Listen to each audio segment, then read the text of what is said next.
Bonjour à tous et bienvenue sur Hebdo Foot, la chaîne qui raconte l'actualité du foot une fois par semaine. Aujourd'hui, on se retrouve pour l'épisode 1 de la semaine du lundi 31 mai au lundi 6 juin. Avant de commencer, n'hésitez pas à liker, à vous abonner, à activer la cloche des notifications pour ne pas rater les prochaines vidéos sur l'actualité footballistique. Et tout de suite, générique!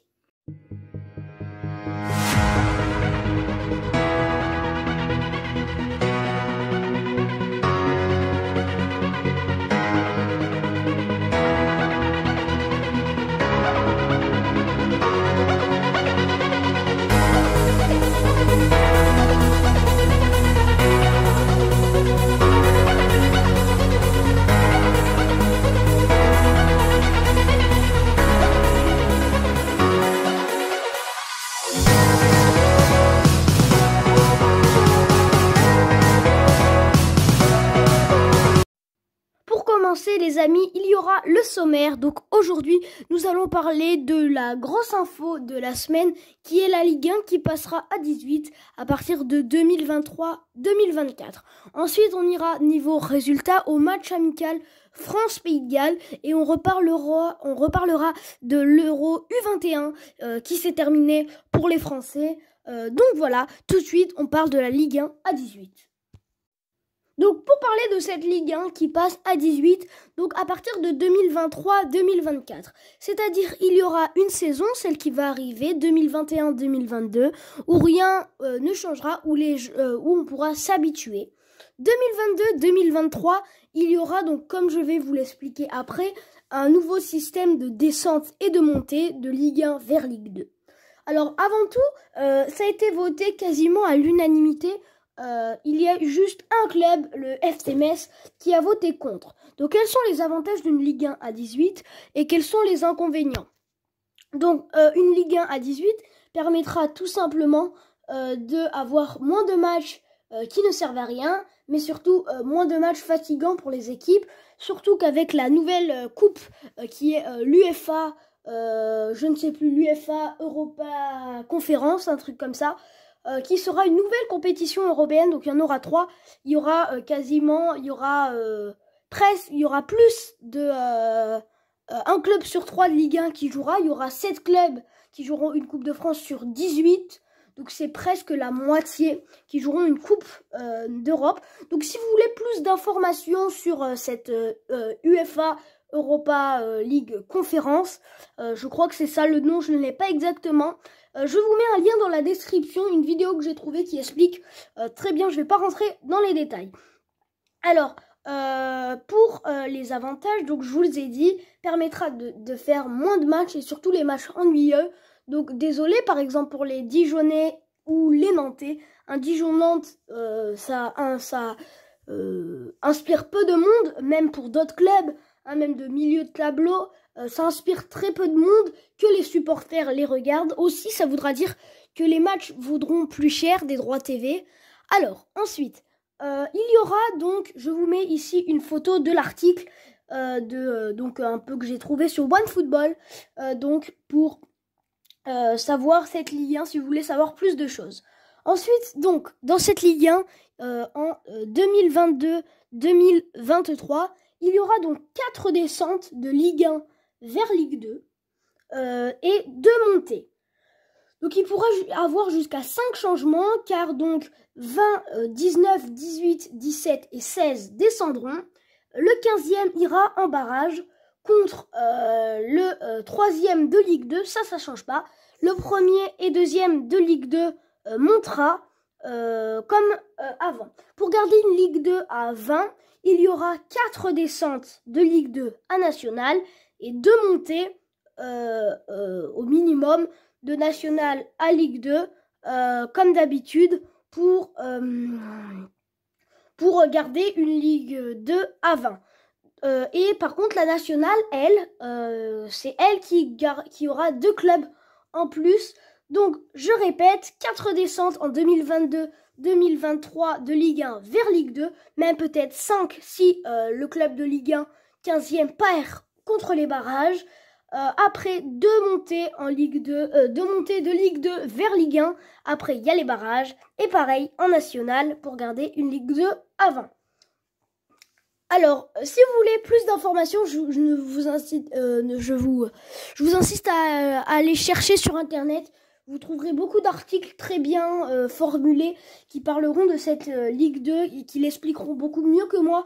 Il y aura d'autres avantages, bien sûr, financiers pour les clubs, si tous les clubs quasiment le votent. Ensuite, nous allons maintenant passer aux résultats avant d'aller aux infos transferts. Donc, le résultat que nous allons beaucoup parler, c'est le France-Pays de Galles avec le premier match de Benzema depuis 5 ans. Donc, la France qui s'est imposée 3-0. Le match qui se déroulait à Nice avec une ouverture du score de Mbappé à la 34e minute. Griezmann qui met à la 47e minute une somptueuse frappe qui met le score à 2-0 juste après la pause, et Dembélé qui, suite à un contrôle poitrine et une frappe sur le poteau de Benzema, qui met à la 79e un but dans des cages vides. Il faut annoter aussi Benzema qui a raté un penalty, mais voilà, une belle impression avant de se retrouver mardi ou mercredi soir, je ne me rappelle plus quel est mardi ou mercredi soir, pour savoir le dernier match de ces matchs de préparation. Ensuite, Euro U21, je vous mets le tableau tout de suite. Donc, l'Euro U21 qui a été perdu par nos Français en quart de finale lundi soir. Donc, je vous mets le tableau, vous pouvez voir les autres résultats. Et c'est hier soir, dimanche soir, que les Allemands ont été sacrés. Donc, je vous laisse quelques instants là, sous vos yeux, le petit tableau pour voir cet Euro U21 qui a été remporté par l'Allemagne face au pays au Portugal, pardon. Les Français qui ont perdu contre les Pays-Bas 1-2. Donc les Français qui ont mis le premier but grâce à Upamecano à la 23e après un corner. Puis ça a été un doublé de Boadou à la 51e et à la 90 plus 3. Donc niveau autre résultat, l'Espagne en quart de finale a battu la Croatie 2-1.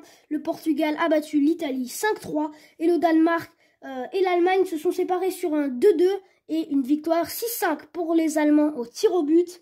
Demi-finale, l'Espagne a perdu face au Portugal 1-0. L'Allemagne a gagné 2-1 face aux Pays-Bas. Et la finale, Allemagne-Portugal, qui s'est jouée hier soir, a été remportée par les Allemands 1-0. Maintenant, dernière partie de cette vidéo qui racontera l'actualité du transfert. Donc, comme vous le savez, il y a bien sûr la grosse info, c'est Carlos Ancelotti qui a rejoint donc le Real Madrid pour tout simplement finir. Il a résilié son contrat à Everton pour prendre la succession de Zidane au Real Madrid pour les 3 prochaines saisons. Aussi, Thiago Silva, l'ancien parisien, a prolongé son contrat à Chelsea jusqu'en 2022. Le petit frère de Pippo a lâché les rênes à la Lazio pour devenir entraîneur de l'Inter. Donc Simone Inzaghi, je ne sais pas s'il prononce bien, il a signé pour 2 ans. Son prédécesseur Antonio Conte serait proche d'un accord avec Tottenham selon la presse britannique. 6 jours après le sacre en Ligue des Champions, Chelsea prolonge le contrat de Thomas Tuchel jusqu'en 2024.